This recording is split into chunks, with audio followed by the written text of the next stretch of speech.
Yeah, hello everybody. So we are live again with a tea talk, and today we have a new guest, and it's Andrea Antolin. And tea talks for those who are first time joining here.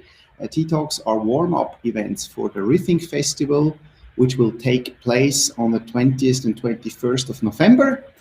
And yeah, so we invite people from the field, speakers and other organizations who work on similar stuff, and that's why actually Andrea Antolin is here.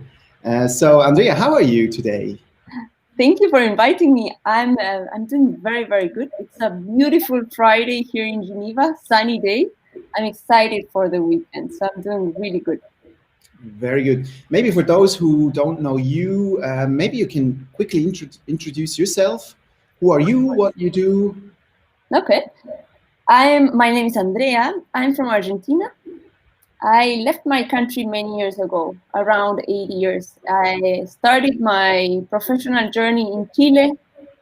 I worked for corporates and then I moved to consulting. And after 7 years living in Chile, I decided to move to Madrid to do my MBA at IE Business School with my partner. We lived there one amazing year in Madrid studying, you can imagine. Life was wonderful.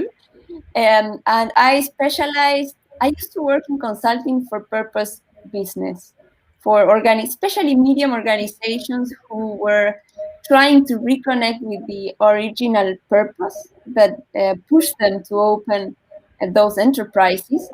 And so after this experience, I decided to focus my MBA on this type of organization, particularly on social entrepreneurs.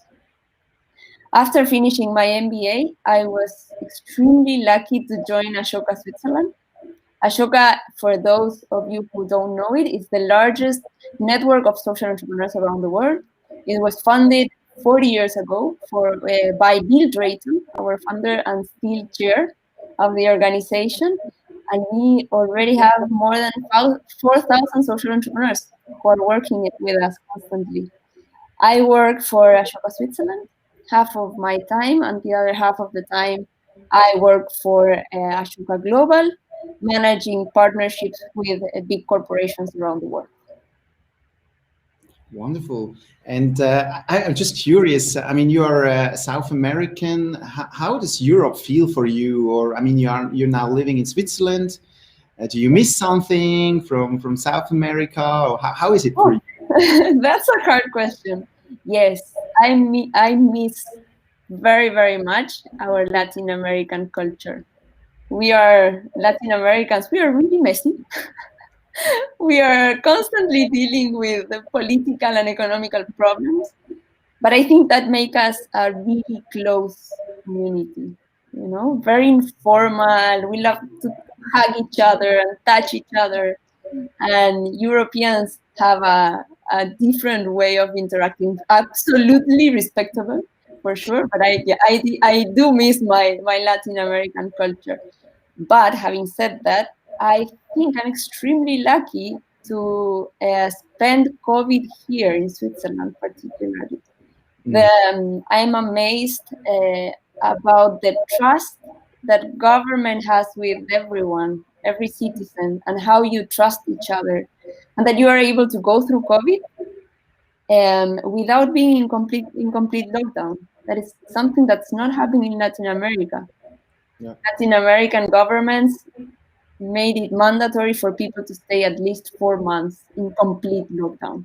Oh, really? Yes, it's crazy. So I think I'm extremely lucky. I'm really thankful for Switzerland and Europe in general for how you've been navigating and helping us, members of the society, navigate COVID. Yeah. And how is the situation now in South America in terms of COVID? And In terms especially, of I COVID, can imagine all your families also, well, dealing with this whole COVID yes. situation. And is everything okay? And how is it now actually with the second wave? Or is there actually a second wave? So they are experiencing what we experience in our summer, during the summer here, because it's summer in the south. Cases are coming down very fast, and now they are able to go out again, even travel for holidays inside the country or with the neighbors. I see the same thing that happened in the summer here is replicating there. I hope we will be able to have a vaccine before the next winter in global south. Because those countries are not economic or even in health conditions prepared as Europe and the global north is in general. If a hard wave is hard for us, I cannot imagine what's going to happen in Africa, India, Latin America. I really hope we will be able to get a solution very soon. Yeah. Well, okay. I mean, let's talk about Ashoka and Ashoka activities. Basically, you contacted me, I guess, because you saw that there's Rethink Festival, and there is actually in the same week as Rethink Festival, actually next week, there will be the Ashoka Global Conference, or how do you call it, or what is it all about? Maybe you can explain what it is. It's the Ashoka Changemaker Summit. This is the first year that we do it online. It's a huge challenge. Our community, as I mentioned, involves 4,000 social entrepreneurs, but it's not only social entrepreneurs. We have companies that are working with us. We have a great number of foundations all around the world supporting the work Ashoka and social entrepreneurs are doing. And then we have individuals who are committed with social entrepreneurship and are also joining our community. And this particular event is the event of the year where we bring everyone together and we open it to public. Okay. So this is a 3-day event. Day one is for free. So absolutely everyone is invited. Day one has an amazing opening ceremony where Bill Drayton, our founder, and Marie, the leader in charge of the leadership team of Europe, will be presenting new social entrepreneurs. And then there are more than 20 sessions where social entrepreneurs will be presenting their work. And it's for free. And then day 2 and day 3, it's paid. It's a paid event. And we will have a more curated agenda where many of our corporate and foundations partners will be presenting the work that they've been doing with Ashoka for the past years. Ashoka has a very interesting model of co-creation. And most of the things that we do it with a partner. There are very few things that Ashoka does by itself. So you can imagine the amount of content that we have to share with the world.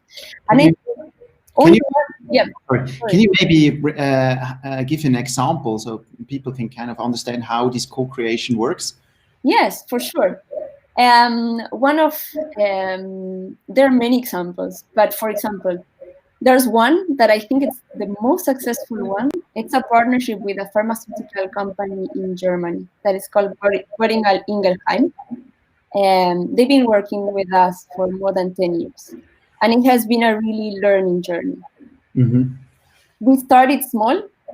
We started selecting around 10 people from employees from the organization, and we partnered them with social entrepreneurs, for sure working on the same field. So on the education field. They started knowing each other. Usually we start with mentoring programs. But in social entrepreneurs have a challenge, and the employees of the organization help them solve this challenge. While time goes by, they actually start knowing each other so well and understanding the business model of both, of the organization and also the social entrepreneur, that helped by Ashoka with different collective action workshops or design thinking workshops. What we try to do is make them co-create a solution that can be applied by both. Ideally, if we can merge the solution of the social entrepreneur into the business model of the organization.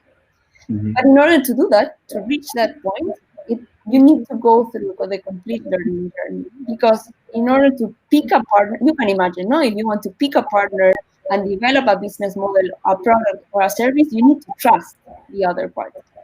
And the learning journey is for building this trust between a huge organization that has been working for many years and is really successful, with sometimes a medium or even small size enterprise founded by a social entrepreneur from our network.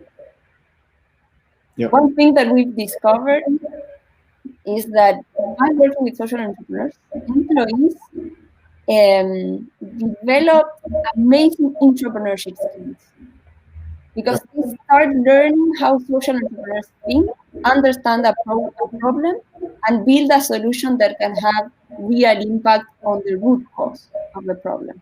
And they started incorporating those skills into their work. It's amazing the personal effect, but also the cultural effect on the organization when you start bringing more employees. This example with BI, we already engage more than 5,000 employees all over the world. I see. Okay. And you do that on a regional level, I guess, on country base. You have country teams, and then basically you bring together the whole community in the Changemaker Summit, as you mentioned before. Exactly. And just to dig a little bit deeper into the conference next week, I mean, there are so many sessions. I was on the website, and it's a lot of content. But there is also a theme, like an overarching theme. Maybe you can elaborate a little bit more about that. What is it, and maybe also the session tracks and how everything is structured. Yes, definitely. Then the theme of the conference is rediscovering certainty. We have all been through extremely hard 8 months where we needed to many of us reinvent ourselves or reinvent the way we work, how we interact with work and family and personal life and hobbies, everything in the same room. But we need to keep faith. We need to keep our energy is extremely positive, and we need to explore new ways of solving things and how we actually want to build the future, reinvent the future.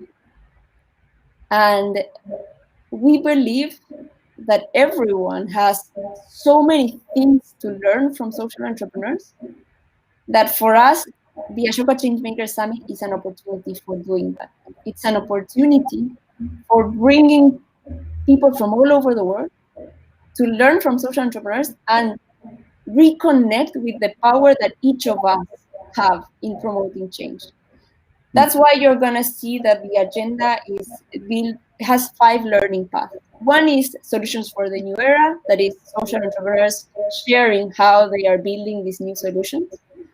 But then there's one that is explicitly for companies, that is how companies are rethinking their business model. And then you have one on funding system change, but I think on the personal level, there are 2 that are very interesting. One are networking sessions that will be happening in Zoom. Very well curated by Ashoka experts who will help us facilitate the conversation and interact with each other by Zoom. That for sure it's not going to be the same than in person, but it is what we have. We need to learn to interact and connect through and meet new people through Zoom. And the third one, it's an individual and collective purpose path. And those sessions are sessions that the objective is make us rethink and connect again with the power that each of us have in our own lives, but not only on our lives, but also on our organizations and on society as a whole. And I think are really interesting. And these are workshops, or how does it work? It's a combination of both. You have some sessions are just panels where the public can interact with the speakers, and many of the others of the networking sessions and the personal purpose sessions, they are workshops. So when you connect, you automatically receive a link Zoom where you can join and be an active member of the conversation. And then we will break out in groups, we'll come together to main sessions, we have questions, etc., etc. So we're trying to frame it as a workshop within the possibilities that we have online, for sure. Yeah, interesting. Very cool. And when does it actually start? I mean, you mentioned day 1, 2, and 3, but when is it actually? Day 1, it's on Tuesday next week at 8:30 a.m. And most of the content is prepared for Europe, for Central Europe time. But if you see, the agenda continues until 9 p.m. with the idea of leaving some slots available for people connecting from the US, Latin America, and other parts of the country. And I think if, for example, you are new and you don't know so much about Ashoka, I really recommend the opening session that it's at 3, and sessions going through from 3 to 7 p.m. because there we allocated very interesting sessions that are available for everyone in the world. Yeah. So I think that's a very good way of starting. If you already know Ashoka and you are able to navigate the agenda and pick particular sessions, feel free. You can also join day 1, and if you feel it's interesting, then you can buy your tickets to join day 2 and day 3. Yeah, nice. And I mean, Ashoka, how many people work for Ashoka Global actually? Like, how big is the whole team? The team is, we are 300 people around the world. Around, I would say around 200 are employees, and the rest are consultants or volunteers. We count with an amazing network of volunteers supporting us.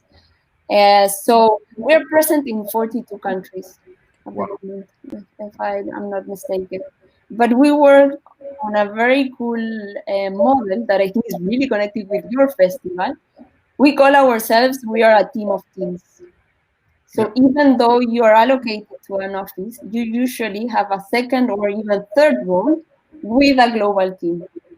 And teams are built to fulfill a project, and once the project is over, we dissolve them and we rebuild them. And these teams have complete autonomy to decide. There are very few roles. There are very few policies that are applicable for Ashoka Global. Then each team, that can be country or program or partnership team, has the responsibility, I would say, to pick their own working style, their own policies, and their own KPIs. They are completely accountable for that project. And that's very good, because every time you join a project, you have so many things to learn. Yeah. From your partner, but even from your colleagues, because you're constantly rotating between teams around the world. So sometimes you work with Latin America, with India, you just have a huge diversity. Yeah. That's interesting. So basically, you have kind of a model. I mean, you are anyway organized in a remote way, as I understand. I mean, you are very distributed active in many countries, but then also on the organizational level, as I understand, you found kind of a structure where you could give power to country teams, as I understand. They kind of self-organize, and then they can make an impact as much as they are able to, and they can define their own KPIs, as you said.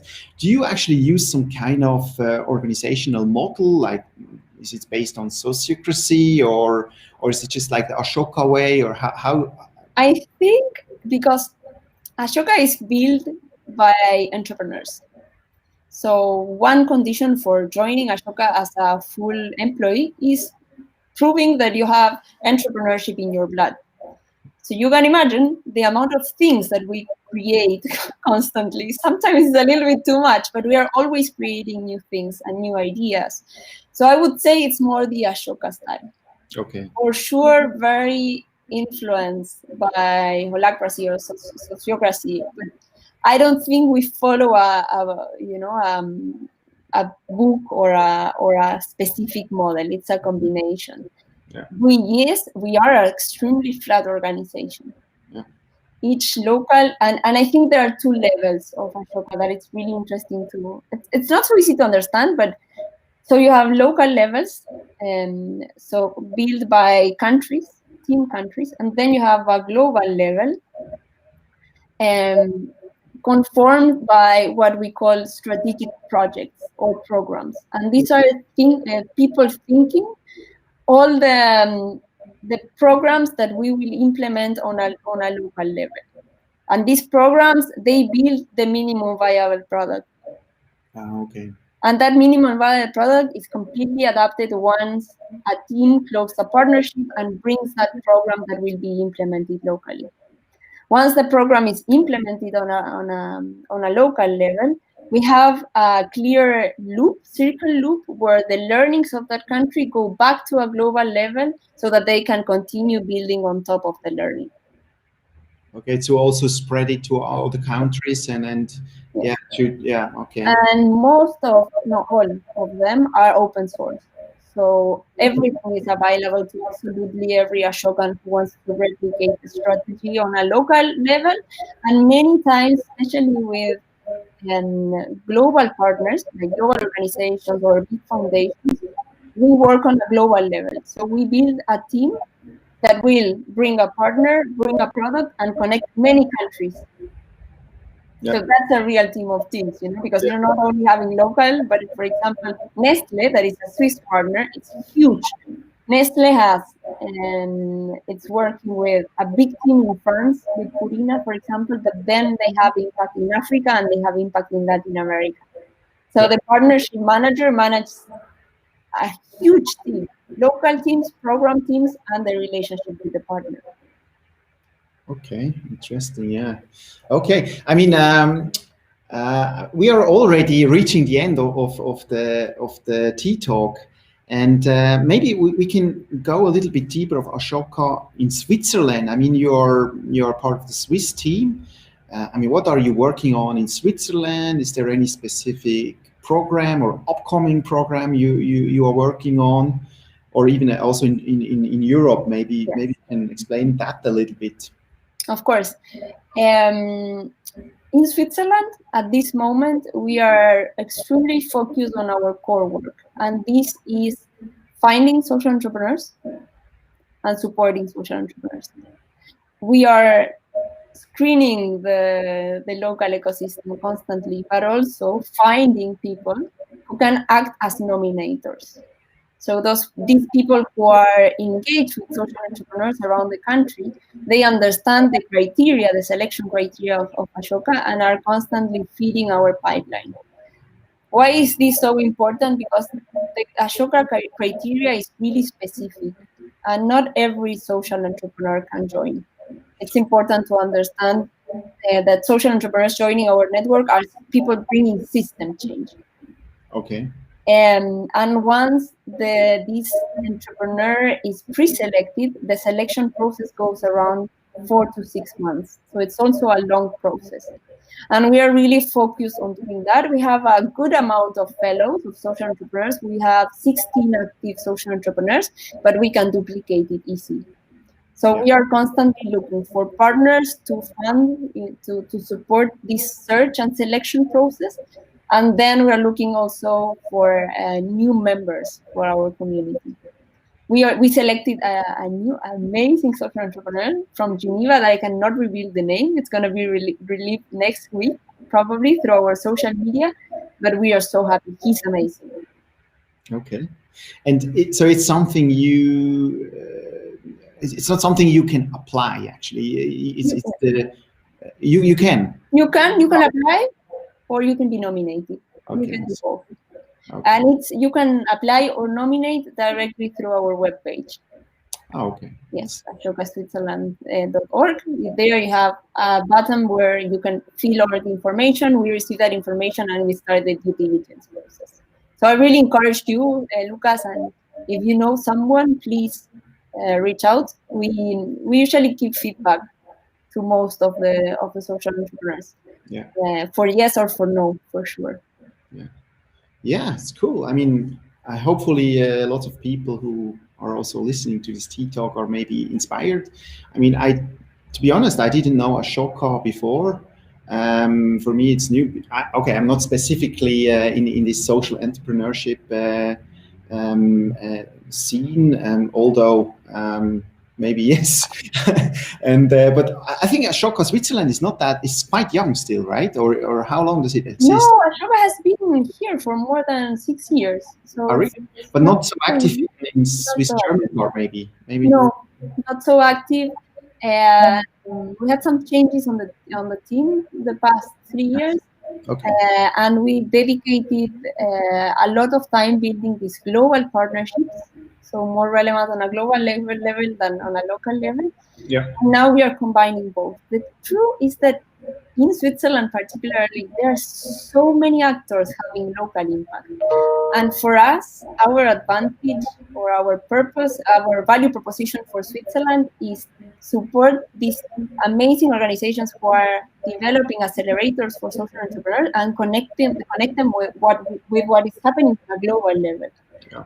So bring social entrepreneurs working in Europe or around the world and bring their examples to Switzerland, find their ideas that can be replicated in Switzerland. All this knowledge that we have for 40 years, we want to bring it into Switzerland. So we don't want to compete on an accelerator mode, but yes, we want to be connected with them to pick the best ones and make them part of our network. That's what we are doing at the moment.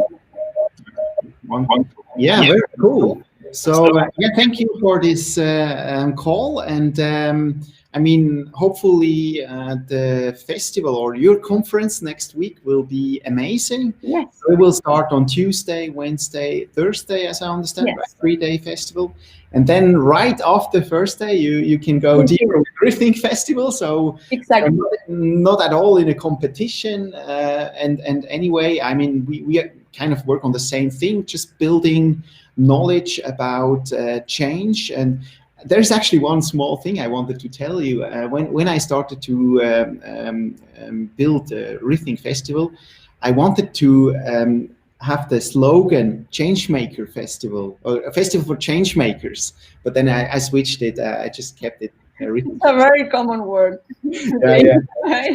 And yeah, so all the best for that, and hopefully you can also join a Rethink Festival. For sure, I will. And thank you very much for that, and keep on the good work. And yeah, it was fun to talk to you. Thank you very much, Lucas, and good luck with the Rethink Festival. And I will see you there for sure. Wonderful. Thank you so much.